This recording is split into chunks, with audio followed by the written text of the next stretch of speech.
Tonight we're making mushrooms and onions and gravies. First thing we want to do is saute.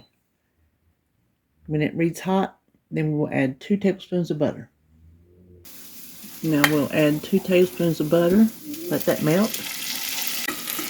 Now add 1 small or like a half a medium sliced onion. And we'll stir this until the onion is softened. Maybe about 5 minutes. Okay, the onions are soft. Now we'll add a teaspoon of chopped minced garlic. Saute that about a minute. Okay, now we're going to add a pound of white button mushrooms. They're supposed to be left whole, but you can see by the size of some of these quarters, these were giant mushrooms. I was not going to cook them whole, so I quartered them. A couple of them I halved, but the rest I quartered to make them the size of a regular button mushroom. So we're just going to cook these about 5 minutes until they start to sweat, basically. Okay, I forgot to tell you to add salt and pepper. Now we're going to add 3/4 of a cup of beef bouillon, beef broth, however you want to do it. Cancel your saute.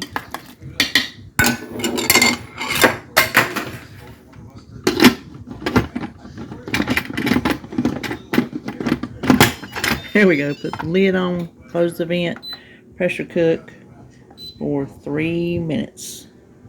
I did a quick release. Now hit cancel and saute. We're going to stir in 1 tablespoon of cornstarch that was mixed with 1 tablespoon of water. And we're going to stir it until the gravy has thickened.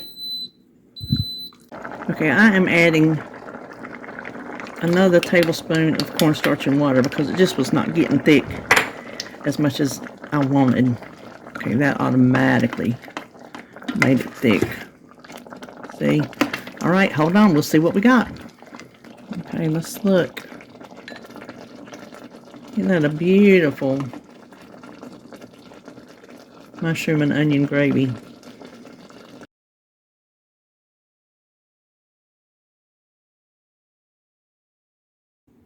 Tonight we're having cheesy chicken salsa verde.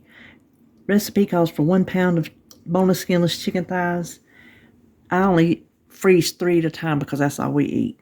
Add 1, well I was going to say 1 jar, but 8 ounces of salsa verde.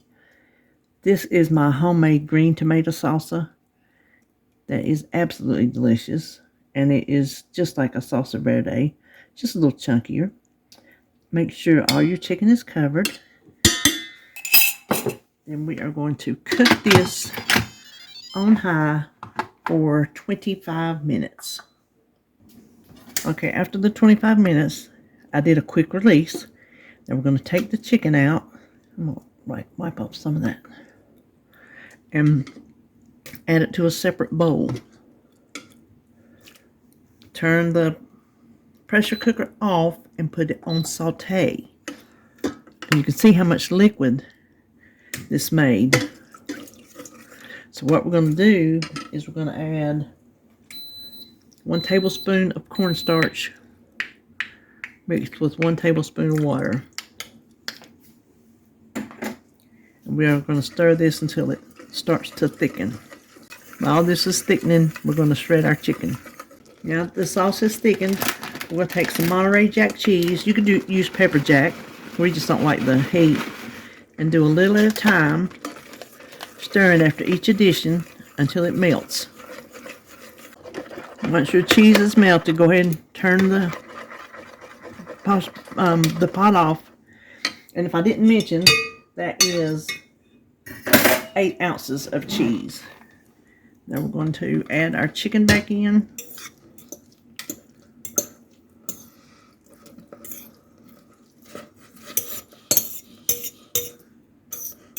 Recipe suggests eating it with tortillas, like a taco or burrito or something. I am going to serve mine over rice.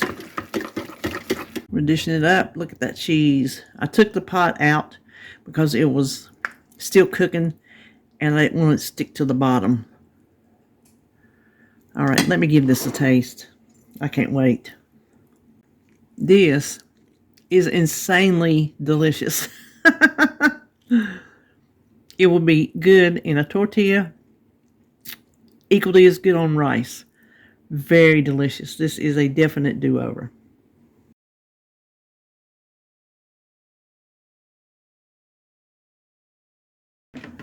Tonight we're making quick and easy beef noodle soup. Put your Instant Pot on saute, and when it reads hot, add 1 tablespoon of butter. Let it melt. Then add 1 pound of hamburger.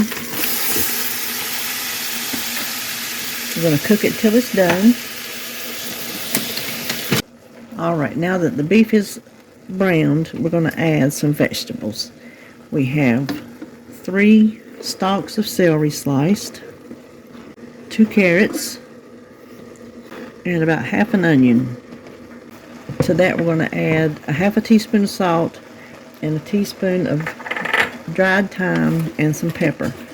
And we're just going to stir this until the vegetables start to soften. Okay, I'm going to put the lid on this. I'm not going to seal it. I'm just going to kind of set it sideways because I think those vegetables will soften easier if I can keep some moisture and steam inside.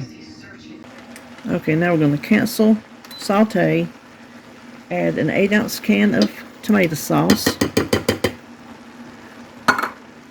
Stir that in.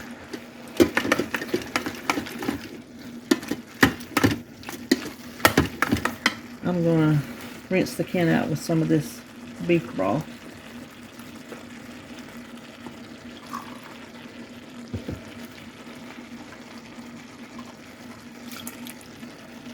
Now we're going to add 8 ounces. It calls for rotini, and I thought I had rotini, but I didn't. So I don't know what this is called, but it's about the same shape or same size as rotini. And then we want 4 cups of beef broth. And you only want to make sure the noodles are submerged. You don't want to stir it. We'll put the lid on.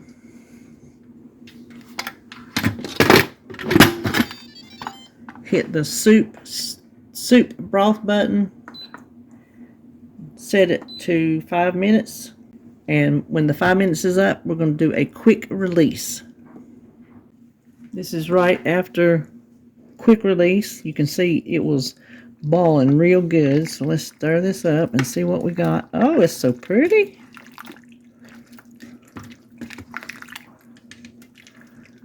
All right, let's dish up a bowl.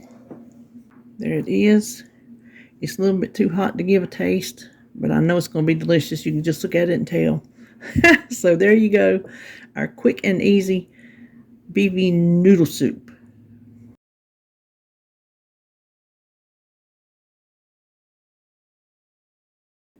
For our sweet potato mash, we just need 2 large sweet potatoes peeled and cut into large chunks, some salt, and 3/4 cups of water. I'm just going to put the lid on, seal it, and pressure cook for 8 minutes. Alright, I forgot to tell you to do a quick release. Now, here's the one thing I'm not sure about. It does not say anything about draining these potatoes, and I'm not so sure about that. I don't think I want my cream added to a bunch of water. Can you see that? I am going to drain it. Okay, I think that's much better. And look, these are completely done. Now we're going to add 4 tablespoons of butter. That seems like a lot to me, but I'm going to do it. I'm going to mash that in. And while I'm letting the butter melt, this is not in the recipe, but I want mine sweet. So I'm going to add some brown sugar. That would be to taste. That's up to you.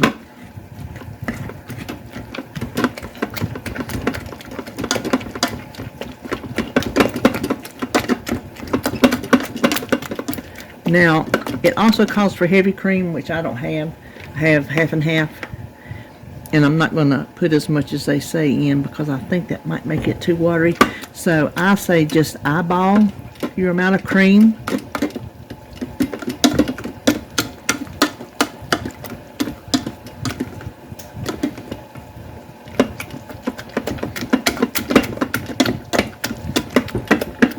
Listen, that's the quickest I've ever made a sweet potato.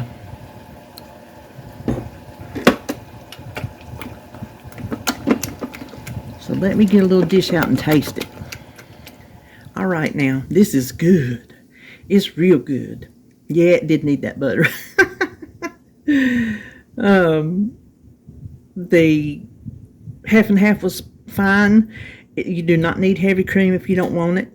I don't know about milk. It might be a little bit too thin. But that's up to you, however you want to do it. You could even do almond milk if you wanted to. You could leave it out if you wanted to, but I think it does add a little bit of creaminess to it. And then the brown sugar is a nice touch. You could also add some cinnamon if you wanted to. You could put some pumpkin pie spice in here, however you want to do it. But it makes a really quick and delicious side dish.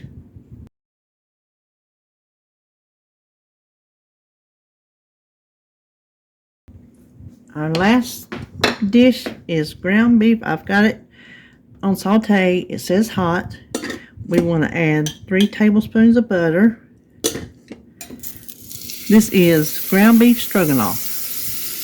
Let that melt. Then we're going to add 1 pound of lean hamburger,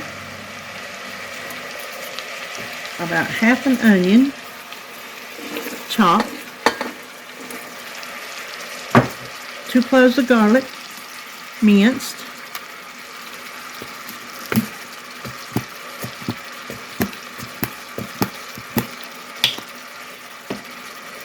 and we're going to cook this until it's done.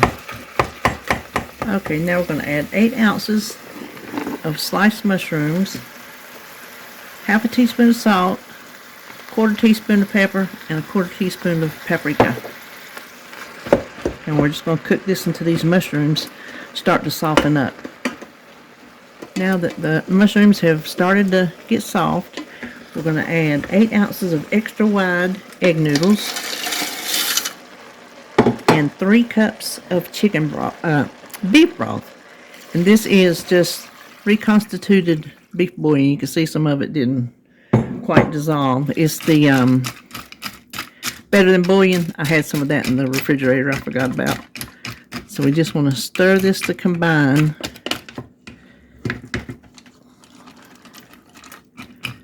I don't think I'm just gonna try to get the noodles in the broth as best as I can. Then we're going to cancel the saute, put the lid on, of course set the seal, and pressure cook it on high for 6 minutes. Once 6 minutes is up, we want to do a quick release. Well, I had to do it at least one time in this video. I forgot to hit record. So I did my quick release, and I was showing you perfectly cooked noodles. See them? And you want to add 1 cup of room temperature sour cream. The room temperature part is just so you don't want it to curdle when it hits this hot noodle mixture. Now I'm going to let this sit a little bit because it is a little liquidy, but as it sits, it should thicken up. Okay, here it is. I just decided to go ahead and dish it up before it sets up because I'll be honest with you, I just want to get this filmed. But I've already tasted it, and it is really good. The noodles are perfectly cooked. I mean perfectly cooked. So this is the last of our week of Instant Pot dishes. I hope you enjoyed this video, and I will see you when I see you.